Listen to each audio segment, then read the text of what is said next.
Tarnation. It's part number 3 of daily number 516, where we are learning the out of how to be a better gamer. See that? I transitioned from saying inappropriate language to doing cat hisses.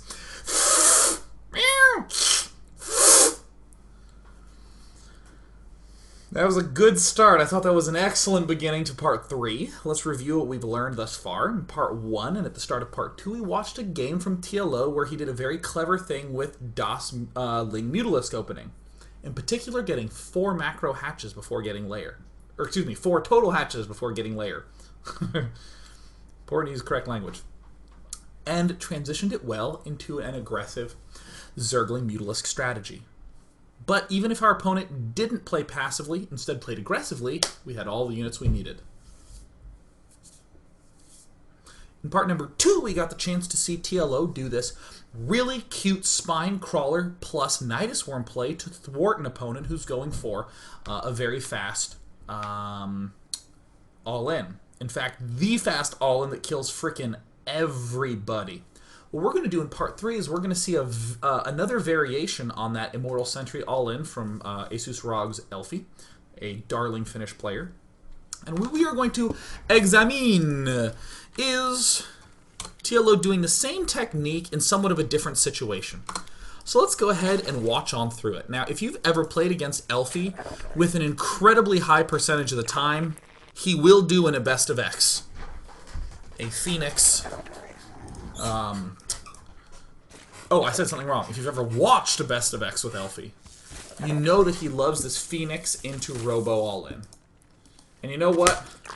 Damn it, I'll just go ahead and X8 it, just to show you what it is. Dum-da-da-da-da. He goes for a Nexus, he gets himself a Gateway, he double gasses like a balls, and then he follows it up with an unexpected play, a Cybernetics Core. What? Well, that is an expected play, so let's not be too shocked. He's going to get a Stargate here at some point. Where is it? Found it, Stargate, following it up with all the gassies.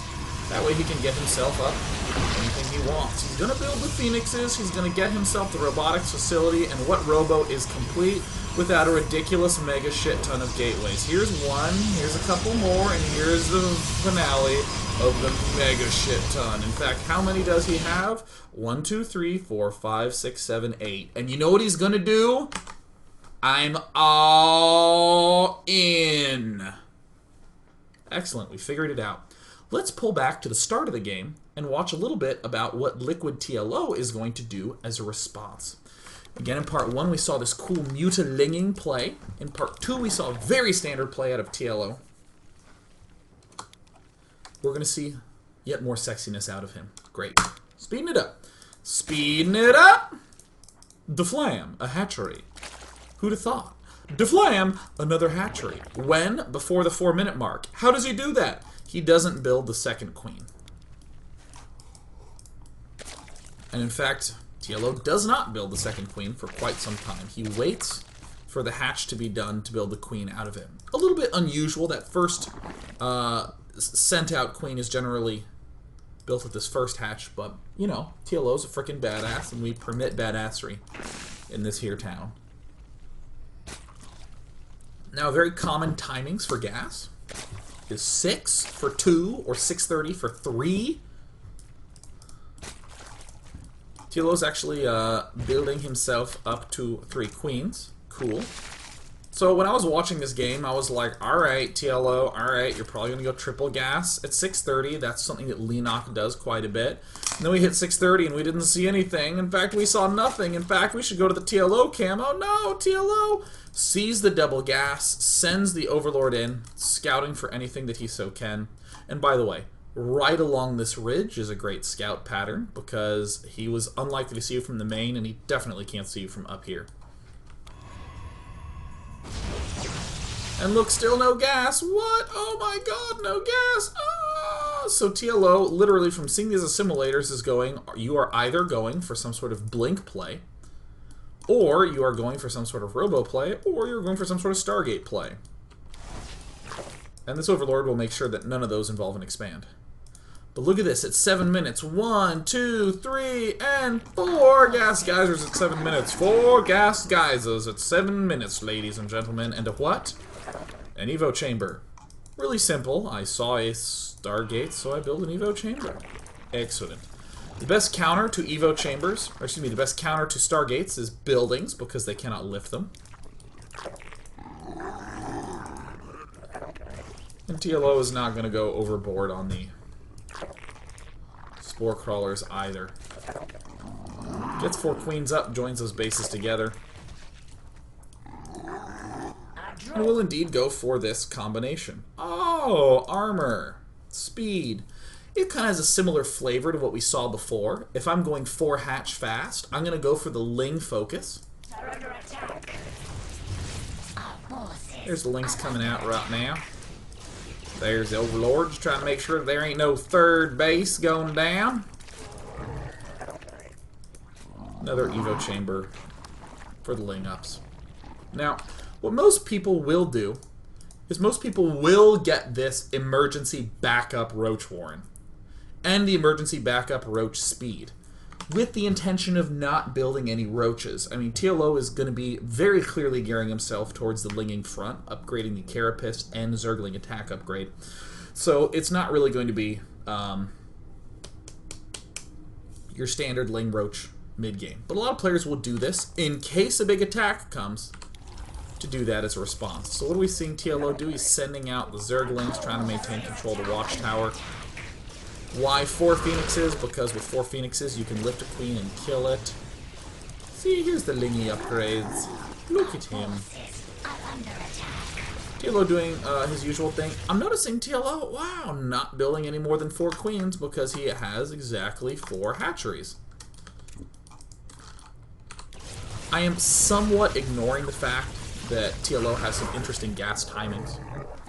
He is indeed going for the Infestation Pit, which is over here. Spire and Infestation Pit. Again, emergency Roach Warren, but we really want to be going for mutas and or infestors. Mutation complete. Lost a queen, rebuild a queen. So when this here Overseer pops in and sees all the gateways, and this Zergling over here sees all the no nexuses, this is when TLO goes, Ermagerd, Earl in. Attack. Our forces are under attack. Alright, so then TLO goes, I guess, yeah, look, Nidus Network, great. And counterattack in all ways. Now, this attack is big. In fact, counting station 3, Immortals 12, Stalkers 9, Sentries, and TLO has a really tiny army and 65 workers. That would be bigger, but he saw the no expansion, so he saw the signs of the time. A little unfortunate that there's no creep here, but that's easily alleviated by Puke. Great, cool. Elfie does indeed go for the 3rd base. And we didn't actually get the chance to see it, but a lot of the drones made it back safe and sound.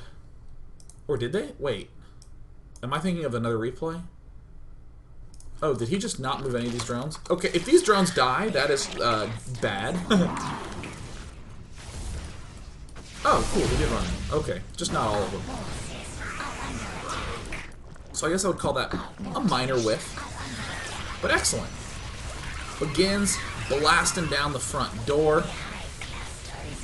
Massive amounts of spine crawlers. And where does the Nidus Network go?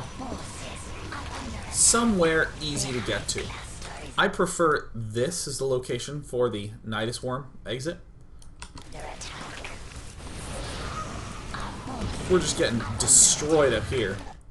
Again, look at how cool this is. If we have an easy retreat path, we're giving him the maul up in the main base. And here we actually get to see the spines in action. It's not a stupid amount of spines, it's 8. Which is like 12 roaches. So even with him charging up, all fancy-like, retreat right back into the Nidus Network, puke right back out of the Nidus Network. And I would advise, by the way, this Nidus Network just being a smidge farther back so he just can't run up and one-shot it. Spine crawlers are very easy to micro. Hear me laugh at my own joke? Aw, yeah. We're even leaving some roaches here to clean up. And even though this is a weird way to win, This is a very consistent and very easy way to win.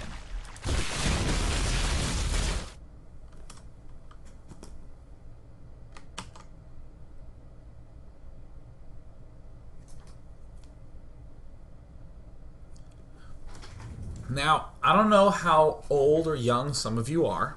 I am a 26-year-old male, and I'm hoping that this has meaning to some of you.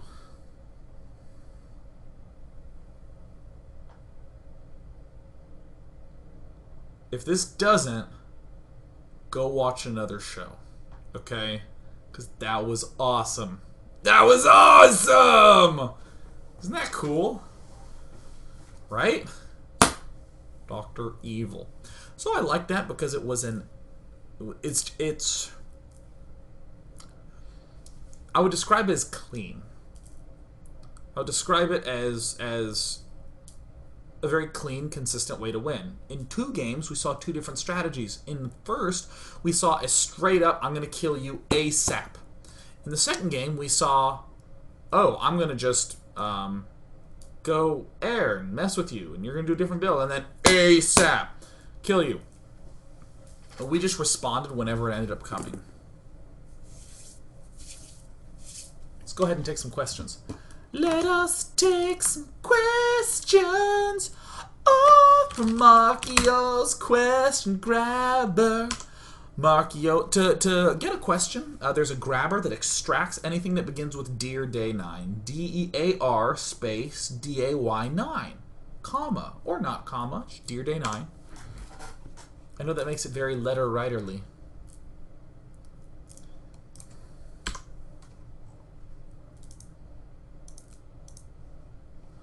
Alright, Dear Day 9, is TLO really little? Well, that's a very personal question. Let's go ahead and take another one. Refresh.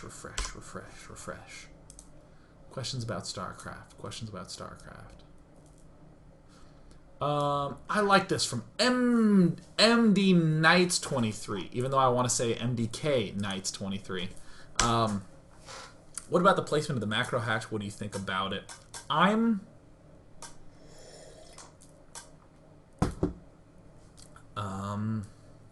kind of torn on it lately. I used to say, put your macro hatch in the main base, so that way, if he does one of those force field off your ramp things, if he does the warp prism in the main and he force fields off your ramp, you can have more units in the main be able to deal with it, but I think you might just be dead anyways if he gets to pull that off. So I'm not sure. I kind of like placing it in areas to adjoin creep, because I feel like that's probably going to be my biggest concern. But I feel like for the most part it doesn't matter too much. I do think that not at the third. I think the third is a wrong place to put it because there's a lot of timing attacks that players will do where you must opt to sacrifice the third. So I prefer at my natural or my main, just because I want to be able to keep those going. And if he does do an attack that's trying to kill the natural, then he's going to have units coming at him from 2 sides, so that's bad for him. So that's kind of what I think about that.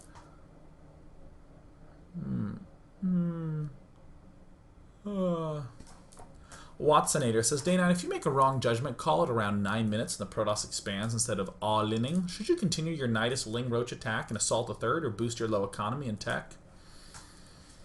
I haven't explored that play that much because a lot of people nowadays are they just don't make the wrong call.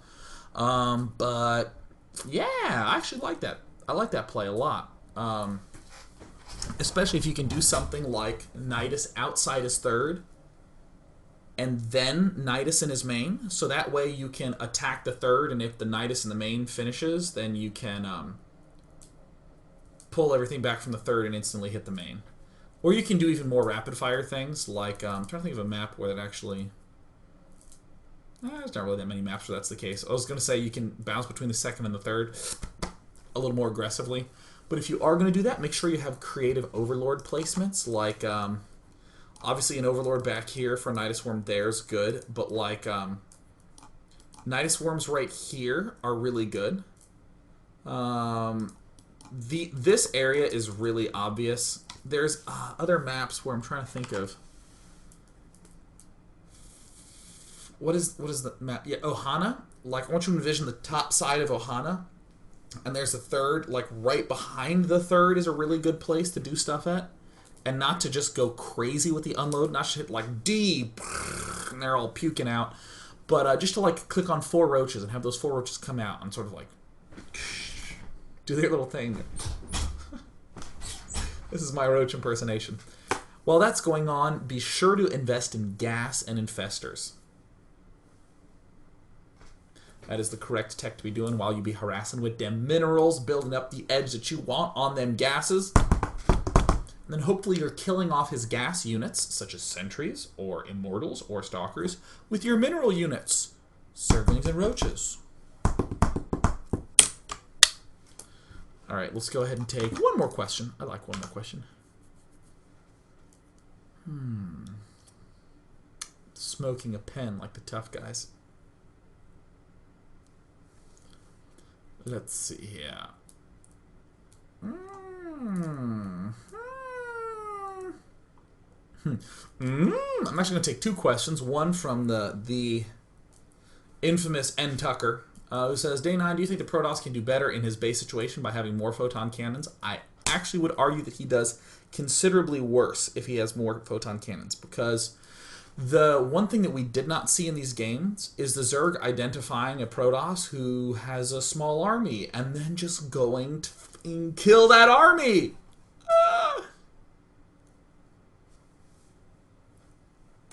Right? If you just see he has a small army, you kill him.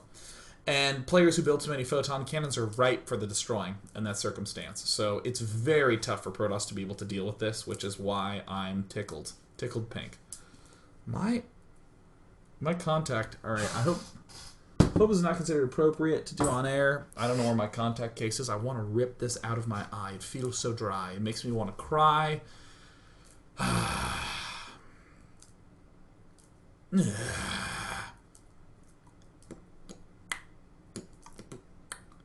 Good questions, but I want to pick the right one.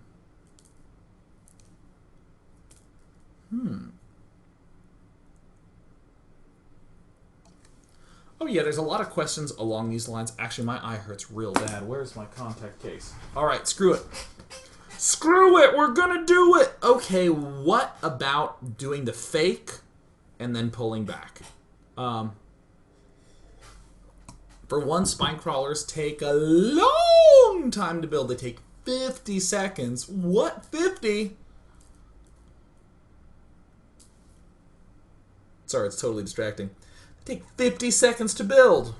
You can cancel them if they do a fake. Like, if you see it move out, and then you see, like, Nexus go down, you can probably just maybe not build 8 or cancel 4 and leave 4 up.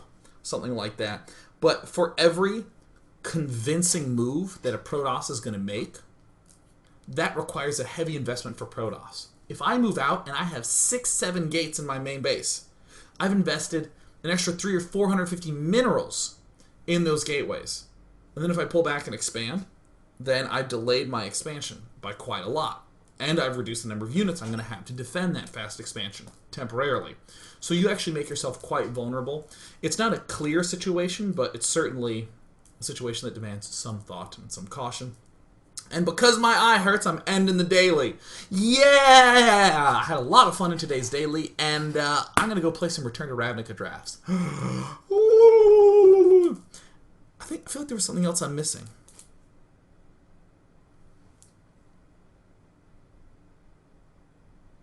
Whatever. See you next week for more dailies, guys. Take care. And thank you for watching.